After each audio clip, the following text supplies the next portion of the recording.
Salut les droneurs et bienvenue dans un nouvel épisode de la Pause Tech. DJI vient de sortir son Mini 3 Pro qui se veut à la fois mini et pro. Alors, est-ce qu'il tient ses promesses? Est-ce qu'il est fait pour vous? On va revenir sur 6 points essentiels qui montrent à la fois ses forces et ses faiblesses. Tout de suite, générique!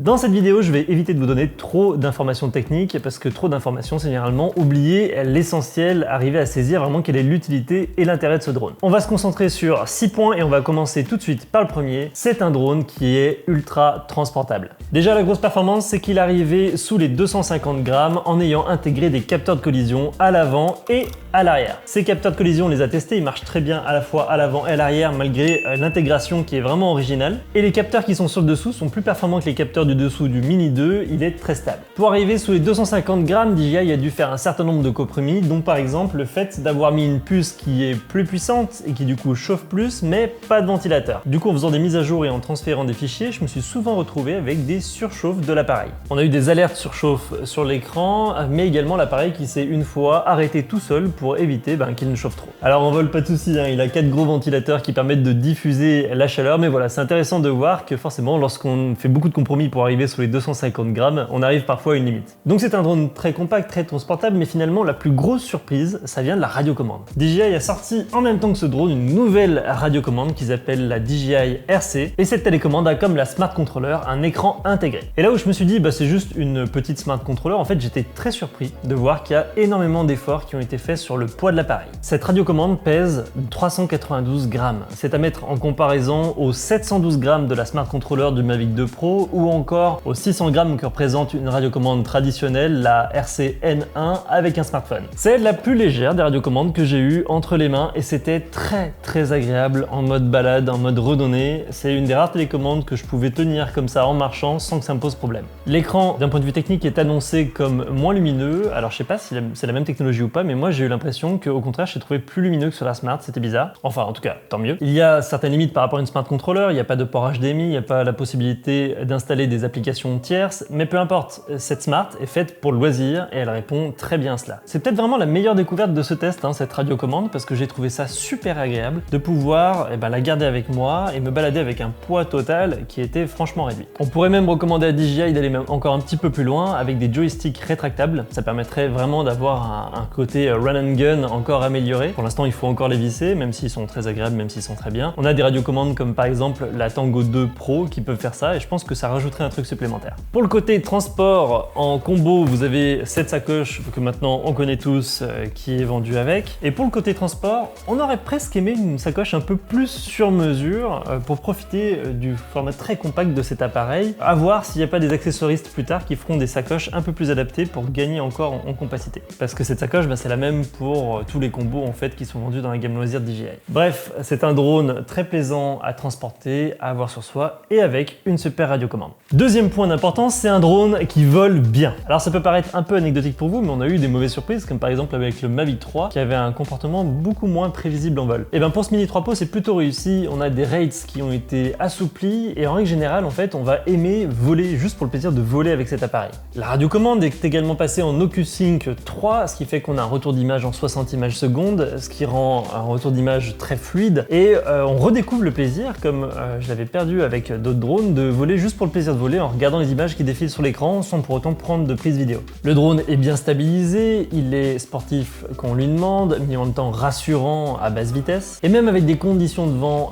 pas très favorables, il s'en sort très bien. Et là, je sais pas si vous l'entendez, mais il y a quand même un petit peu de vent. Je trouve qu'il s'en sort plutôt bien. Ouais, sinon on est pas mal là. C'est cool, santé. Si vous voulez voir quel vent il fait, vous avez le petit brin d'herbe devant ma jambe et l'arbre juste derrière. Voilà, là il galère un petit peu enfin. Mais il s'en sort très bien, vous avez vu le rendu à la caméra, est top. Ça bouge pas vraiment. Bon allez, on va arrêter là. Faut pas avoir le vertige. Alors c'est difficile de faire mieux parce qu'avec un drone de moins de 250 grammes, forcément il se fait un peu plus porter par le vent, mais je trouve qu'il réussit très bien l'exercice alors que les conditions étaient vraiment pas faciles. On était en haut d'un relief avec des vents qui montaient, qui descendaient, etc. Et il a toujours été en position stable, il a toujours pu parfaitement corriger sa position. Qui plus est, il est rassurant avec ses capteurs d'obstacles et donc on peut dire que s'il a hérité du terme pro, c'est principalement sur justement son vol qui est professionnel. On retrouve le niveau de vol qu'on a sur du Mavic Air 2, R2S, etc. Il capte rapidement les satellites quand on le démarre et avec OcuSync 3, il peut aller bien plus loin que ce que la réglementation l'autorise. En termes d'autonomie, on est autour des 20-25 minutes en fonction de comment vous allez voler. Et si on n'a pas un bon spectaculaire d'autonomie, c'est parce que la batterie, ça représente la plupart du poids de l'appareil. Et encore une fois, il y a la contrainte des 250 grammes. DJI souhaite sortir une batterie qui permettrait d'avoir 47 minutes d'autonomie, mais on ne sait pas quand elle va sortir, ni si elle va sortir en Europe. Et là, ça serait vraiment une augmentation considérable de l'autonomie pour un petit appareil comme ça. En tout cas, ce qui est pratique avec ces petites batteries, c'est que je me suis surpris à les recharger très facilement sur la route. Dans ma sacoche, j'ai pris le Flymore Combo avec 2 autres batteries supplémentaires, et dès lors que j'en avais fini une, je l'ai remis à l'intérieur et j'ai mis une batterie externe pour pouvoir recharger cette batterie. Et bah le temps que j'utilise les 2 autres, j'avais finalement réussi à recharger quasiment pleinement la première batterie, donc du coup j'ai fait 4 vols au lieu de 3 prévus. Donc c'est parfait pour recharger ces appareils pendant une randonnée par exemple, si on vole à plusieurs heures d'intervalle. Et si vous voulez faire ça, je vous mets le lien d'une batterie externe qui est encore meilleure que la mienne avec une charge rapide qui vous permettra de recharger ces batteries encore plus rapidement. Par contre, le seul bémol qu'on a avec le Flymore Combo, c'est qu'ils l'ont pas vendu avec un chargeur. Pour le prix, je trouve ça dommage, ça fait un peu radin. Et concernant l'autonomie de la DJI RC, après 4 vols, j'avais encore plus de 50% de batterie, donc c'est largement suffisant pour une journée de vol tranquille. Troisième point pour ce DJI Mini 3 Pro, c'est que c'est un drone maintenant intelligent. Et ça, c'est vraiment quelque chose que j'attendais depuis longtemps sur la gamme Mini. Vous retrouverez quasiment tout ce qu'il y a sur ses grands frères. Quick Shot, Master Shot, point d'intérêt, également le mode projecteur, des modes de suivi, de prise de vue 360, des panoramas, etc., etc. Bref, plein de modes de vol et des modes de prise de vue qui vous permettront de faire autre chose que de la prise de vue basique comme on avait avec le Mini 2. Et je suis très enthousiaste de pouvoir emporter avec moi sur un drone très compact toutes ces fonctionnalités-là. Mais, il y a un mais, j'ai été déçu de constater que tous ces modes de vol-là avaient beaucoup de saccades et beaucoup de tremblements. Je vous montre tout d'abord quelques extraits de suivi. Donc vous pouvez voir déjà que le drone suit très bien, c'est vraiment chouette de pouvoir se déplacer comme ça avec les capteurs d'obstacles qui vont vérifier que tout est ok sur la trajectoire. Mais le drone est assez brut, vous pouvez voir qu'il fait un certain nombre de décalages où la caméra va bouger rapidement, ce qui fait que les plans ne sont pas tout à fait fluides. Dans cet exemple avec le suivi dans un escalier, c'est encore plus flagrant. Si le drone arrive bien à me garder dans l'image pour pouvoir me suivre, la fluidité du plan, elle,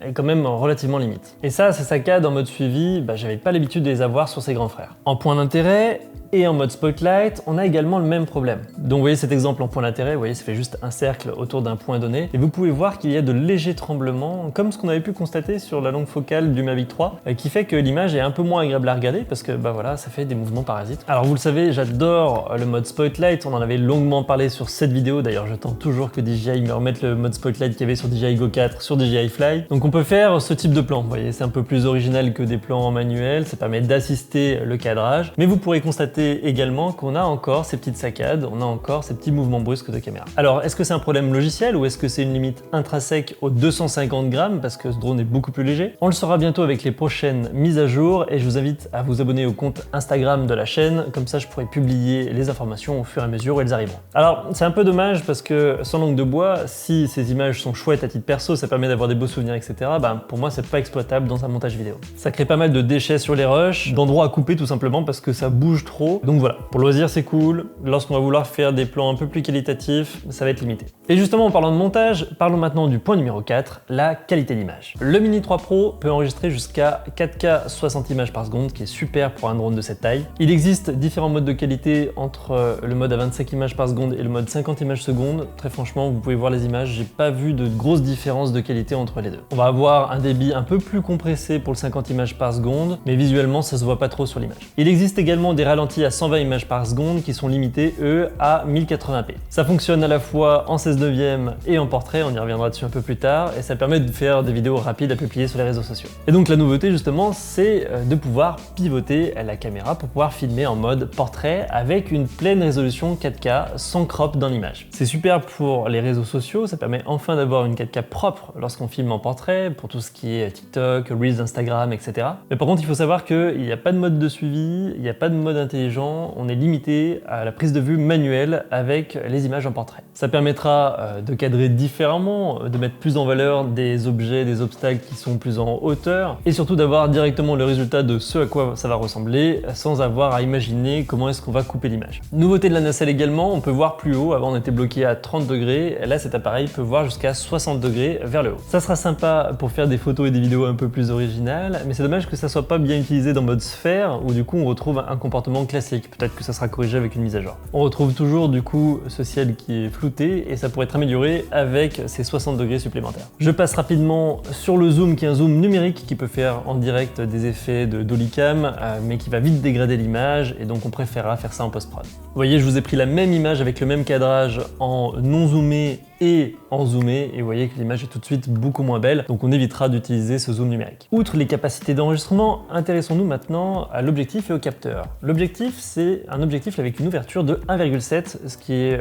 une première sur ce type de drone. Ça veut dire qu'il va permettre de faire entrer plus de lumière qu'il en aura besoin. Le capteur est un peu plus grand que celui du Mini 2, mais ça reste un petit capteur. Je suppose que c'est malheureusement la limite de poids qui empêche de mettre un capteur plus gros, 250 grammes, il n'y a pas beaucoup de marge, et c'est ça finalement qui va faire la limite de ce drone en termes de qualité d'image. Au risque de me répéter, si vous suivez la chaîne, on aura des limites en termes de ce qu'on appelle la plage dynamique, de ce que ça peut afficher en termes de pixels très sombres et de pixels très lumineux. Si on a des forts contrastes, comme par exemple sur cette image, vous allez voir qu'il va falloir faire un choix. Est-ce que je garde l'information dans les noirs ou dans les blancs? Et du coup, l'image sera vite cramée, c'est-à-dire qu'on va avoir plus de taux d'information sur tout ce qui est surexposé et les pixels vont ressortir complètement blancs. Plus on aura un capteur gros, plus on aura une plage dynamique élevée et moins on aura cet effet de image cramée. Même avant de voir les rushs, on s'en rendra vite compte avec le Zebra. Le Zebra, c'est ce qui permet de voir les alertes de surexposition directement sur la radiocommande. Et dès qu'on va avoir une forte disparité de luminosité, on va retrouver des zébras plein écran. Et c'est normal parce que même avec les meilleurs algorithmes, on ne pourra pas dépasser les limites physiques.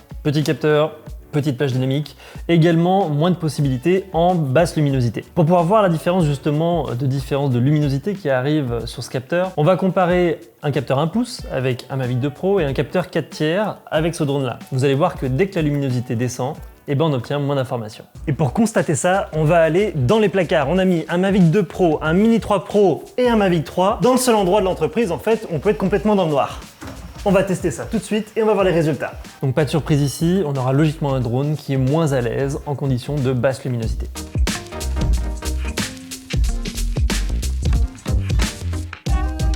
Du côté du paramétrage de la caméra, on est soit en auto, soit en manuel. C'est dommage, on n'a pas de réglage comme par exemple priorité vitesse que j'utilise beaucoup sur les gammes au-dessus. De manière anecdotique, il peut également filmer en 10 bits, en dessiné-log, mais comme on vient de le voir, c'est pas un capteur qui est fait pour avoir une super qualité d'image. Voilà, donc au niveau de ce point de la qualité d'image, malgré son appellation pro, ce Mini reste un Mini. C'est avant tout un drone de loisir et les personnes qui voudront plus travailler sur la qualité d'image passeront sur la gamme au-dessus. Je mettrai juste un petit bémol en vous disant que la version logicielle que j'ai utilisée n'était pas la version définitive, donc on n'est pas à l'abri d'une bonne surprise avec une mise à jour. Cinquième point, et c'est un point réglementaire, ce drone sera moins vite obsolète pour l'utilisation en loisir. Déjà, je fais un petit rappel réglementaire. Toute personne qui utilise un drone, même sous les 250 grammes, doit s'enregistrer en tant qu'exploitant sur Alpha Tango. Après s'être enregistré, le numéro d'exploitant doit être apposé sur l'aéronef. Donc vous prenez un bout de papier, une étiquette, un bout de scotch, ça ira très bien. La seule différence d'un point de vue réglementaire avec les drones de moins de 250 grammes, et vraiment c'est pas énorme, c'est juste qu'il n'y a pas besoin, il n'y a pas l'obligation de passer la formation loisir sur Fox Alpha Tango. Donc je tiens à prévenir les personnes qui disent c'est bon, sous 250 grammes, je fais ce que je veux. Non, non, faut quand même s'enregistrer en tant qu'exploitant, vérifier qu'on a une assurance responsabilité civile, etc., etc.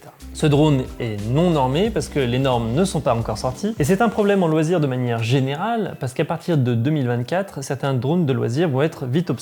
Ceux qui étaient en catégorie open limitée, dans une phase transitoire avant les normes, vont devoir voler à plus de 150 mètres de tout ce qui est zone récréative, commerciale, etc. Autrement dit, loin des personnes. Or, les drones de moins de 250 grammes, dont ce Mini 3 Pro, vont pouvoir plus facilement passer entre les mailles du filet réglementaire. Car à partir de 2024, avec les nouveaux scénarios réglementaires, les appareils de moins de 250 grammes vont automatiquement passer en catégorie A1 et donc vont avoir le droit même de survoler les personnes en scénario open, hors rassemblement de personnes. Ce Mini 3 Pro pour le loisir sera donc moins obsolète que les gammes au-dessus grâce à son poids inférieur à 250 grammes. Enfin, du point de vue de la nouvelle réglementation, si elle sort un jour. Parce que là, elle est repoussée.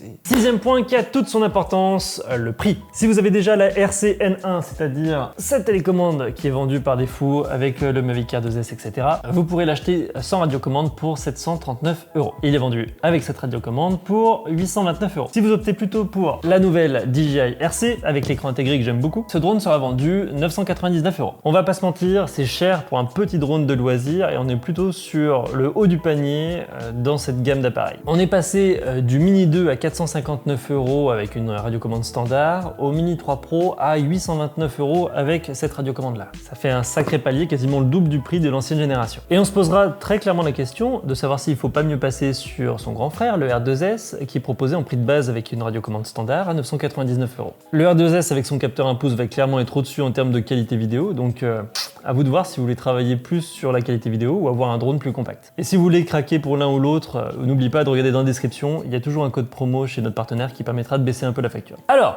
au final, qu'est-ce qu'on peut penser de ce drone? Déjà, ça fait longtemps que j'avais pas pris autant de plaisir à tester un nouvel appareil et j'ai vraiment été surpris de son format très compact et très transportable, entre autres grâce à la radiocommande. Là où j'avais la flemme de prendre un drone plus gros parce que ça me faisait trop penser au travail, et ben là franchement je pense que je vais prendre ce petit drone avec moi en balade, ça permettra d'avoir quelque chose qui prend pas beaucoup de place, qui sera léger et de pouvoir juste voler pour le plaisir. C'est un drone baroudeur, agréable à piloter et qui va être très plaisant pour découvrir son environnement. Ces modes de vol intelligents étaient attendus et va permettre à ce drone de se rapprocher de ses grands frères de la gamme au-dessus. Ceux qui veulent s'amuser sans se prendre la tête, ils trouveront un super compagnon. Pour ceux qui veulent faire de l'image, je pense qu'il faudra faire le deuil des 250 grammes. Si c'est un drone que je conseillerais pour débuter, je conseillerais plutôt la gamme au-dessus pour tous ceux qui veulent faire du montage, des vidéos un peu plus quali, etc. Bref, j'espère que ça vous aura aidé à faire votre choix, j'espère que ce test vous aura plu, et on se retrouve très bientôt avec des surprises. Bon vol!